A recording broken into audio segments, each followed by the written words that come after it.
Happy birthday, good morning. সকালে উঠেই কান্না করে যাচ্ছে গো বাবা আমার। দাঁড়াও বাবা, চলো চলো দাঁড়াও, চলো। কি হয়েছে? কি কি যে মুশকিল, জন্মদিনের দিনটাও এইভাবেই শুরু হচ্ছে আমাদের। পোড়া কপাল আমার।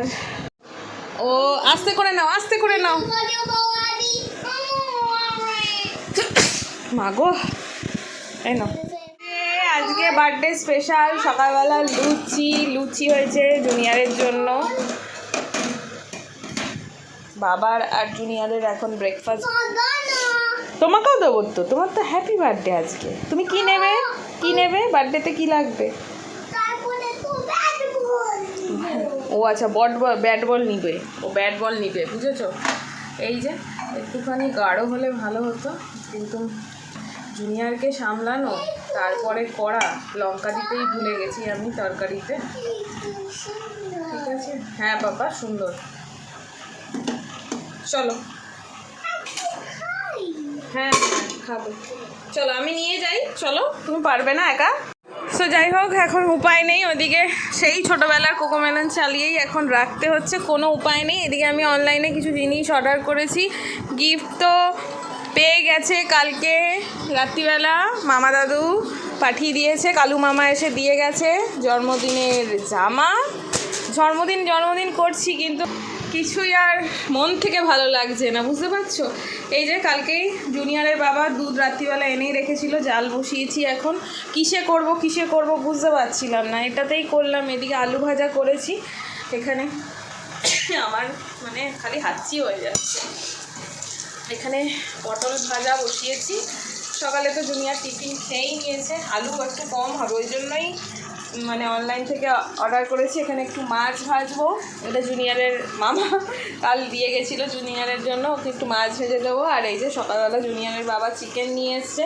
জুনিয়র কিন্তু গিফট পাওয়া শুরু হয়ে গেছে। মেঘামেশি অলরেডি হানি বানি পাঠিয়ে দিয়েছে যে ইচ্ছে মতন জিনিস কিনে নেবে বা প্রয়োজন মতন জিনিস কিনে নেবে। এতগুলো তো চাল লাগবে না। তো এখানে মেরামতটা করে দিই। আর এই যে ফোনের অপেক্ষা করছি কখন ফোন আসবে। ঘড়ির তো ঘুরছে। আমাদের আবার ডক্টরের কাছেও যেতে হবে আজকে, ডক্টরের কাছে যাওয়াও রয়েছে আজকের দিনে। ভাবো অবস্থাটা কি। চলো এগুলো গুছিয়ে নিই, নাহলে এখন ক্যামেরা হাতে ধরে থাকলে অবস্থা খারাপ হয়ে যাবে। পটল ভাজাটা হয়ে গেছে, মানে মাছটা ভেজে নেবো।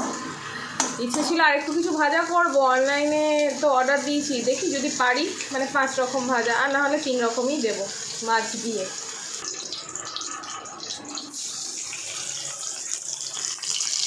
ডাইপার, হ্যাঁ হ্যাপি বার্থডে का ডাইপার। দেখো এখনও অবধি জুনিয়রকে ডাইপার পরাতে হয়, বুঝতে পারছো? ডাইপার আনতে হলো 1 প্যাকেট। আর তার সাথে এখানে কিছু জিনিস অর্ডার করেছি। কুমড়োটা আছে, এইভাবে দিয়েছে। অনলাইন থেকে কুমড়ো আমার কিনতে ইচ্ছে করে না। ভেন্ডি দিয়েছে, 12 টাকার ভেন্ডি। কাঁকরোল আর আলুটা বাড়ন্ত ছিল, একদম আলু নেই, 9 টাকা আর 20 টাকা। তো এই আলু নিয়েছি। আর টমেটো, কনডেন্স মিল্ক দিয়ে পায়েসটা বানাবো সেই কারণে। আর এই যে আদা রসুনের পেস্ট, এটা প্রথমবার 30 টাকা নিল। এটা বেশ ভালোই তো দেখতে লাগছে। দাম আছে তোমার, দামটা বুঝতে পারছি না, 31 টাকা না কি 50 টাকা। দেখো এমআরপিটাকে কেমন করে দিয়েছে। যাই হোক, এটা এখন এই যে ঘরে পাতা দই দিয়ে ম্যারিনেশনটা করে নেবো। এদিকে জুনিয়রের মাছটাও ভাজা হয়ে গেছে, একটু বেশি ভাজা হয়ে গেছে। এত কড়া ভাজা ও আবার খেতে পারে না। সত্যি কথা বলতে আজকে যদি জুনিয়রের বার্থডে না থাকতো, এত রান্নার আয়োজন আমি করতাম না। জাস্ট মাছের ঝোল ভাত অথবা মাছের ঝোল ভাত এটা করেই চলে যেতাম। কিন্তু আজকে যেহেতু বেচারার জন্মদিন, সকাল থেকে আমি তোমাদের মুখটাও দেখাতে পারিনি, আমার মুখের যা অবস্থা। যাই হোক, এখন একটু ঘরটা এক নাকটা দিয়ে মুছে নেবো। ঘর সকালবেলায় ঝাড়ু লাগিয়ে দিয়েছিলাম। জুনিয়র এখন পটি করতে বসেছে।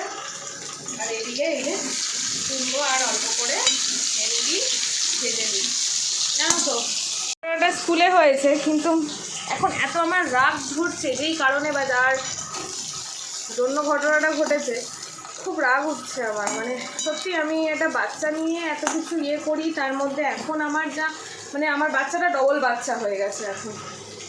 তো জানি না কতটুকু কী কাজ করবো। ওদিকে হচ্ছে ডাক্তার কি বলবে আজকে সেটাই চিন্তা করছি। এই যে জুনিয়রের পায়েসটা, জন্মদিনের পায়েস মাকে বানাতে হয় এবং মা খেতে পারবে না এই পায়েস। আমাদের বাড়িতে এই নিয়ম, মানে আমার শ্বশুর বাড়িতে এই নিয়ম, এই পায়েসটা কিন্তু আমি খেতে পারবো না। জন্মদিনে আমার শাশুড়িও তাই করে দেখি। আমার শাশুড়ি মানে আমার বরের জন্মদিনে পায়েস যদি আমিও বা করি, আমিই করি, কিন্তু আমার শাশুড়ি খায় না। তো এটাই আমাদের নিয়ম বাড়ির বলতে পারো। মা খাবে না।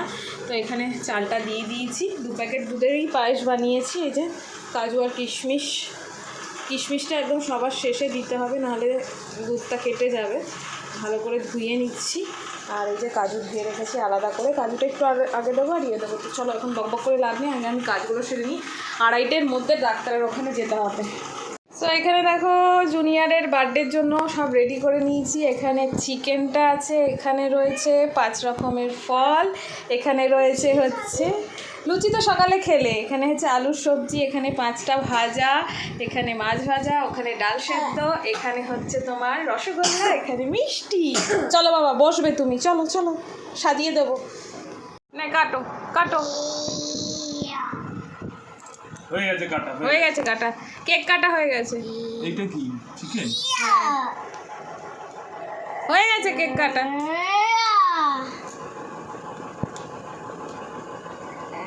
এবার ভাতটা আমি খাইয়ে দিই, এবার ছেড়ে দাও, এবার আমি খাই দিই। ব্যাস হয়ে গেছে আমি খাই। তো আমার ইন জেনারেল ঝাঁকানাকা তাই নিয়েই সংসারের সব কাজ সেরে, অফিস সেরে, বাচ্চা নিয়ে দিন কাটতো। এখন বাচ্চাটা হয়ে গেছে অসুস্থ, তাকে নিয়েও কিন্তু এখন একটার পর একটা স্টেপ হচ্ছে। এখন আমরা বেরিয়ে পড়েছি হসপিটালের জন্য। এখন হসপিটালে গিয়ে কী হবে জানি না।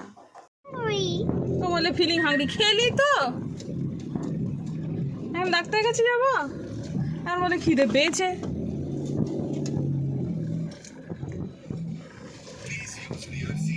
আমি আজকে ডাক্তারের কাছে যাচ্ছি। কি করতে? তারপরে তো আসানসোলে যাবে। ও আসানসোলেও যাবে, আচ্ছা আসানসোলে বাড়ি যাবে। আচ্ছা ঠিক আছে। আসানসোলে যাবে, আচ্ছা। ট্রেনের উপরে একটা যাব। আচ্ছা ঠিক আছে, ট্রেনে করেই যাবো। ট্রেনে করে যাব না বললে যে আজকে এক্সরে করাবে। এক্সরে রক্ষিত দাদু। ও রক্ষী দাদুর এখন ইয়ে হয়ে গেছে, ডিমোশন হয়ে গেছে, এখন অন্য ডাক্তার প্রমোশন পেয়ে গেছে। This baby is okay. ও তুমি কি নিউ ড্রেস পরেছো? His new dress. কে দিয়েছে? কে দিয়েছে? It's cool. See what said the region is tower on the sky off now. Hey. Get it.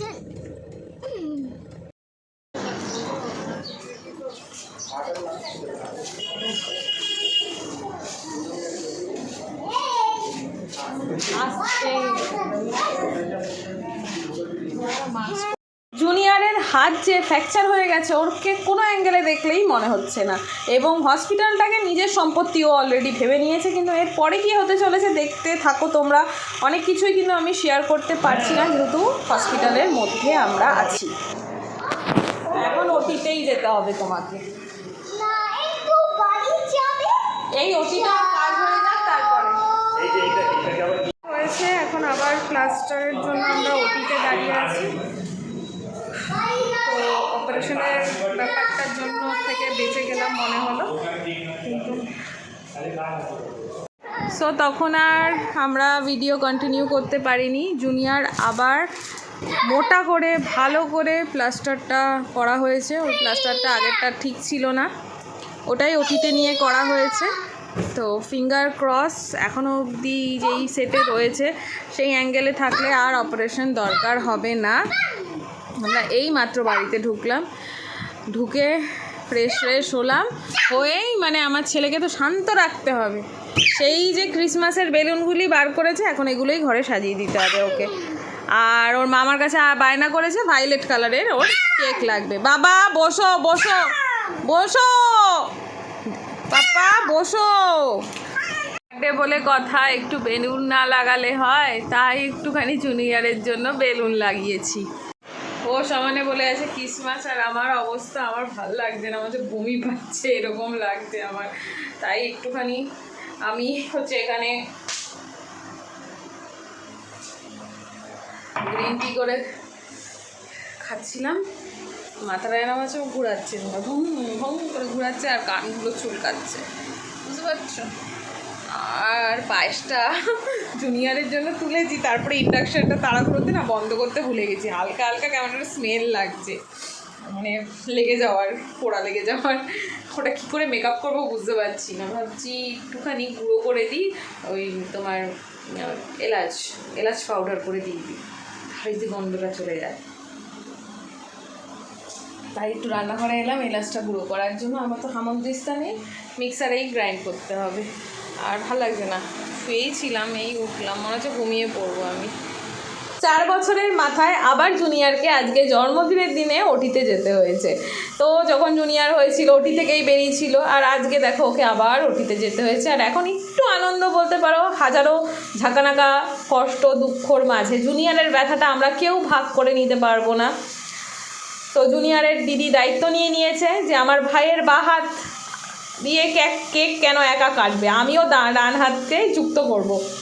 তো যাই হোক, জুনিয়রের তো ডান হাতটাই ভেঙে গেছে, সে কারণে মানে আমার ভয়েস ওভার দিতেও খুব খারাপ লাগছে। এরমভাবে যে জুনিয়রের বার্থডে তোমাদেরকে দেখাবো, এটা কোনো আমার পরিকল্পনার বাইরে বলতে পারো ব্যাপার। খুব কষ্ট লাগছে ছেলেটা এইভাবে কেক কাটলো, কিন্তু যাই হোক ছোট্টর মধ্যে কেকটা ওকে কাটাতেই হবে। কোনো অনুষ্ঠান কিচ্ছু না, কোনো বার্থডে সেলিব্রেশন সেই অর্থে কোনো নিমন্ত্রণ কিচ্ছু না, জাস্ট আমরা ঘরের মেম্বাররা ওকে একটু আনন্দ দিতে চেষ্টা করলাম। আমি ক্যামেরার সামনে আসিনি, কারণ আমি মানে ইচ্ছে করছিল না ক্যামেরার সামনে আসতে আমার। তো যাই হোক, জুনিয়রের বড় দিদি দায়িত্ব নিয়ে নিয়েছে জুনিয়রের কেক কাটানোর জন্য। পুচুমা আমাদের কিন্তু এইসব ব্যাপারে খুব এক্সপার্ট, আর বার্থডে মানে কেক কাটা হবে না এইটা কিন্তু মানে খুব আপত্তি হয়ে যায় পুচুমার। আর পুচুমা নিজেই দায়িত্ব নিয়েছে, ভাই তো বাঁ হাত দিয়ে সবাইকে খাওয়াতে পারবে না, সে কারণে ভাইয়ের দায়িত্বটা উনিই নিয়ে নিয়েছে।